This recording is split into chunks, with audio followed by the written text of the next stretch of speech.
The day of my grandmother's funeral was the day I discovered everything I knew about my family was a lie. I stood at the back of the crowded church, watching my siblings parade their grief like contestants in a reality show. Madison, the eldest, dabbed at perfectly made-up eyes with a monogrammed handkerchief. William, always the dramatic one, had his arm around our mother, both of them dressed in designer mourning wear that probably cost more than my monthly rent. My name is Emma, and I was the family disappointment, the one who chose to become a history professor instead of joining the family's investment firm.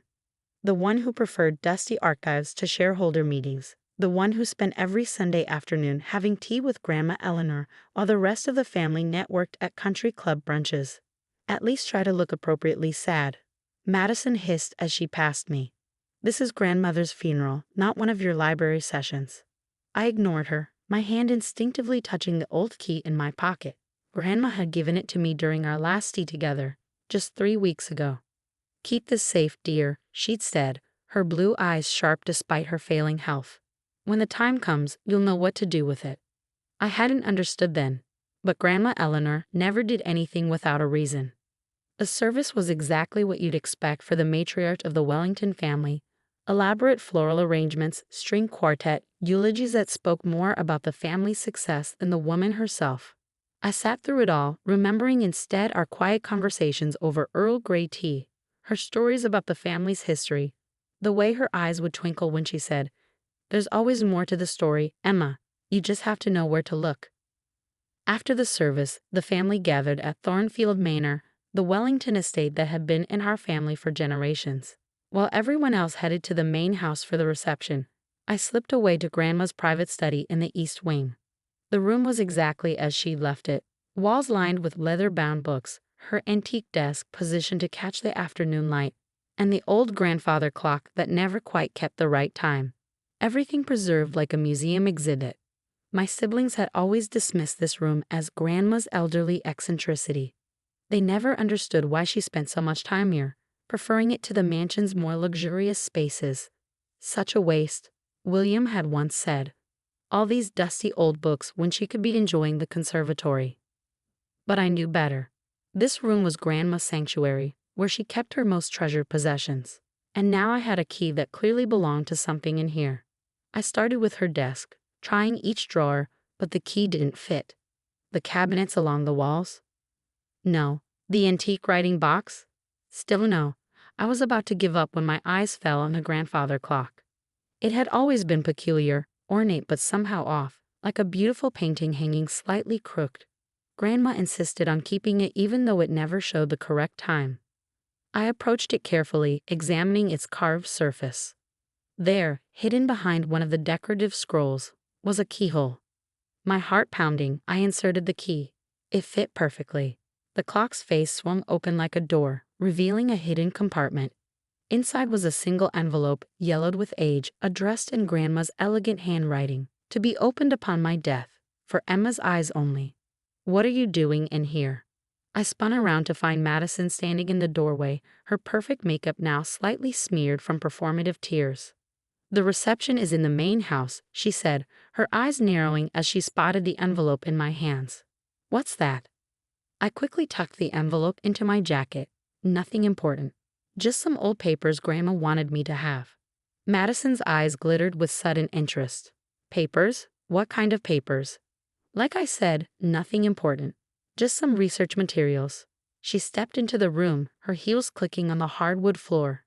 "Everything in this house is family property now. You can't just take things without everyone's agreement."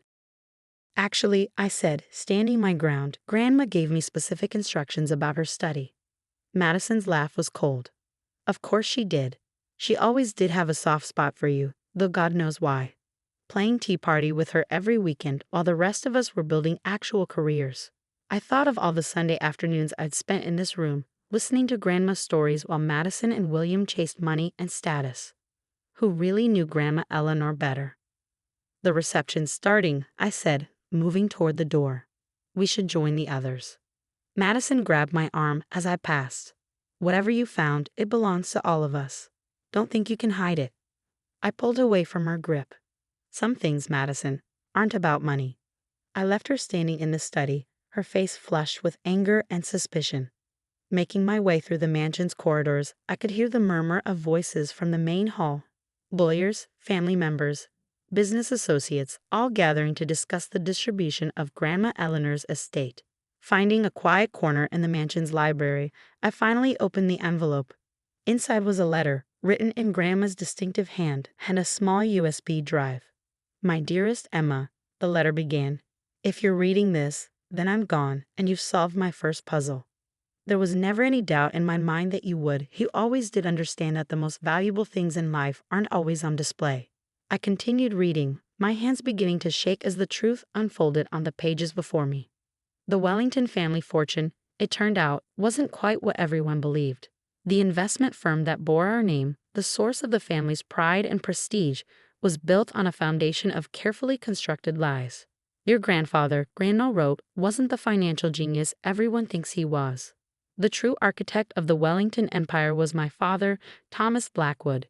Your grandfather stole everything from him, his investments, his patents, even his market predictions. Then he used his connections to ruin my father's reputation, ensuring no one would believe him. My mind raced back to all the family stories about Grandfather Wellington's brilliant market insights, his almost magical ability to predict trends. They were all lies. "I married your grandfather," the letter continued, not knowing what he'd done. "By the time I discovered the truth, it was too late. He had already established himself as a titan of industry. But I never forgot, and I never forgave. Over the years, I gathered evidence, documents, recordings, proof of the original theft and subsequent cover-up. It's all here, on this drive." I stared at the small USB drive in my hand, understanding now why Grandma had insisted I study business history alongside my other subjects. She had been preparing me for this moment. The Wellington Investment Group's legacy is built on stolen ideas, Emma. Your siblings, your cousins, everyone who's grown rich and arrogant from this wealth. They're profiting from a crime they don't even know about.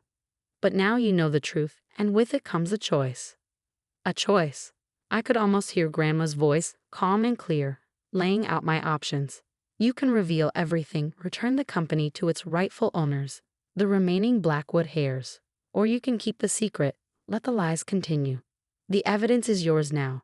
Use it wisely. The letter ended with a series of numbers, account access codes, I realized. Accounts only Grandma knew about, containing what she called her insurance policy. I sat there in the library, the weight of the truth heavy in my hands, while outside the reception continued, my family celebrating their inheritance, unaware that their entire world was about to change. The sound of footsteps made me quickly fold the letter. Madison appeared in the doorway, William right behind her. "Found you," Madison said, her voice honey-sweet but her eyes hard. "Father's asking for you. The lawyers want to start reviewing the will." I stood up, tucking a letter and USB drive safely away. Of course, wouldn't want to keep everyone waiting. As I followed them to the main hall, I could feel the USB drive pressing against my side, burning with secrets that could destroy everything my family thought they knew. The lawyers were setting up at the grand table in the dining room, laying out documents with practiced efficiency. My father sat at the head of the table, already discussing potential changes to the company's structure with his advisors. If they only knew. I took my seat, watching my family gather like vultures around what they'd assumed would be a straightforward inheritance. Madison kept glancing at me, clearly still suspicious about what I found in Grandma's study. William was already arguing with a cousin about who would get Grandma's vacation house in the Hamptons. None of them had any idea that I now held the power to unravel their entire world. As the lawyers began to speak, I thought about Grandma's final message. The choice she'd given me wasn't just about exposing the truth. It was about justice, about right and wrong, about the kind of person I wanted to be. Looking around at my family's eager faces, I made my decision. The next few hours would change everything, and I was ready. The game was about to begin. The reading of the will began exactly as I expected. Shares in the company, properties, art collections, all divided among my siblings and cousins. I sat quietly, watching their satisfied smiles grow with each bequest. Then came the surprise. To my granddaughter Emma, the lawyer read, adjusting his glasses, I leave the contents of my private study, including all documents, books, and digital records contained therein. Additionally, I leave her my personal shares in Wellington Investment Group, comprising 30% of the company's voting rights. The room erupted in chaos. That's impossible. Madison stood up so fast her chair toppled backward. Emma doesn't know anything about running a company. William's face had turned an interesting shade of red. She's a professor, for God's sake. She can't possibly handle that level of responsibility. My father raised his hand for silence, his face tight with controlled anger. There must be some mistake. Eleanor knew Emma has no experience in finance. The lawyer simply adjusted his glasses again. The will is quite clear and legally binding. Miss Wellington now holds the largest individual share of voting rights in the company. I finally spoke up. Actually, there's more you all need to know. Every head turned toward me. I pulled out my laptop, inserted the USB drive, and connected it to the room's projection system. The screen filled with scanned documents from the 1960s, contracts, patents, and handwritten market analyses. These belong to Thomas Blackwood, I said, my voice steady. Our great-grandfather on Grandma's side. My father's face went pale. Where did you get those? Grandma kept them. Along with this, I played a video file, an old man, Thomas Blackwood himself, recording his testimony about how Charles Wellington had stolen his life's work. The silence in the room was deafening. It's all here, I continued.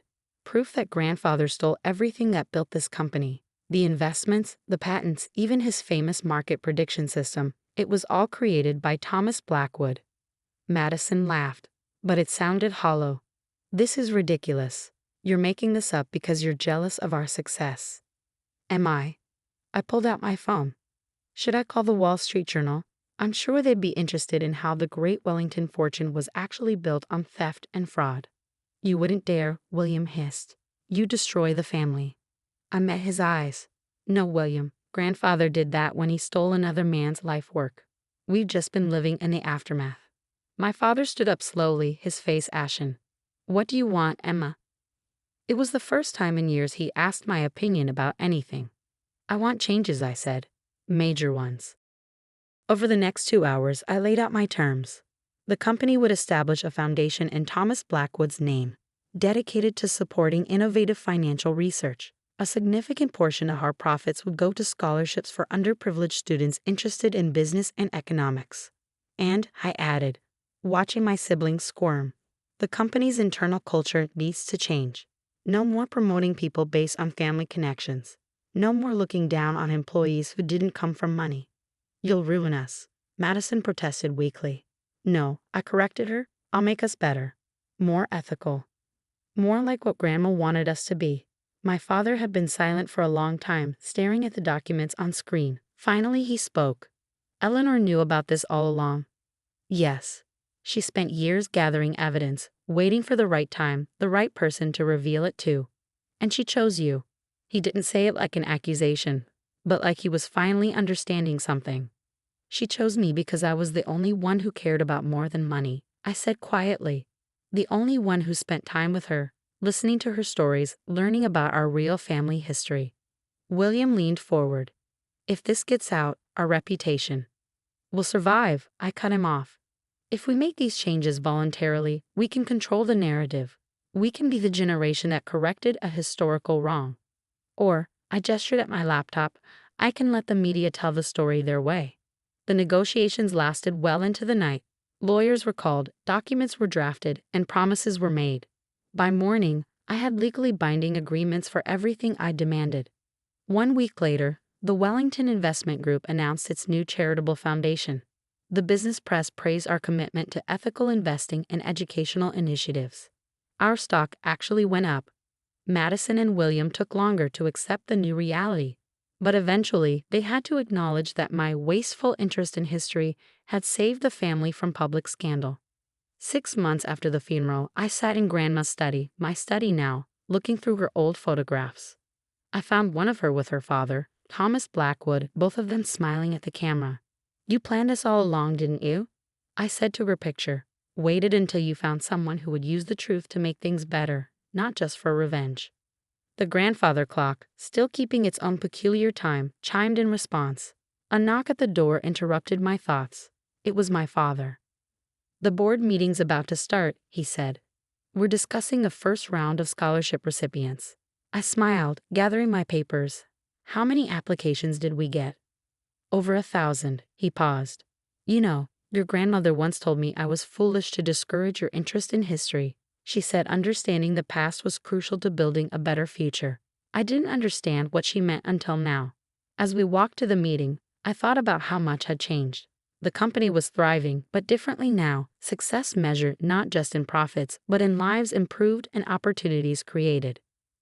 Madison had started working with the foundation, discovering she had a talent for identifying promising students from disadvantaged backgrounds. William, surprisingly, had thrown himself into researching sustainable investment strategies. The old Wellington arrogance was fading, replaced by something better, a legacy we could actually be proud of. Last week, I received a letter from a young woman, one of our first scholarship recipients.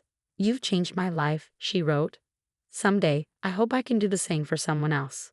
I pinned her letter next to Grandma's photograph. This, I knew, was exactly what Grandma Eleanor had wanted, her family's wealth finally being used to open doors instead of building walls. The grandfather clock in my study still doesn't keep proper time, but I've come to appreciate its peculiar rhythm, just as I've come to appreciate that sometimes the most valuable inheritance isn't money or power, but the courage to right old wrongs. Grandma Eleanor had given me more than just evidence of past crimes.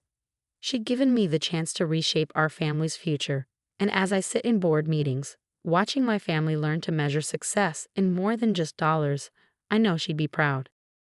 Sometimes the greatest act of love isn't protecting family secrets, it's trusting someone to expose them in just the right way, at just the right time, to heal wounds that are generations old. The Wellington name still stands for wealth and success, but now it also stands for something more: integrity, opportunity, and the understanding that true legacy isn't about preserving power, but about using it to make the world a little better than we found it. As for me, I still teach history, but now I also chair our family's foundation. Every Sunday afternoon, I have tea in my study, using Grandma's old service.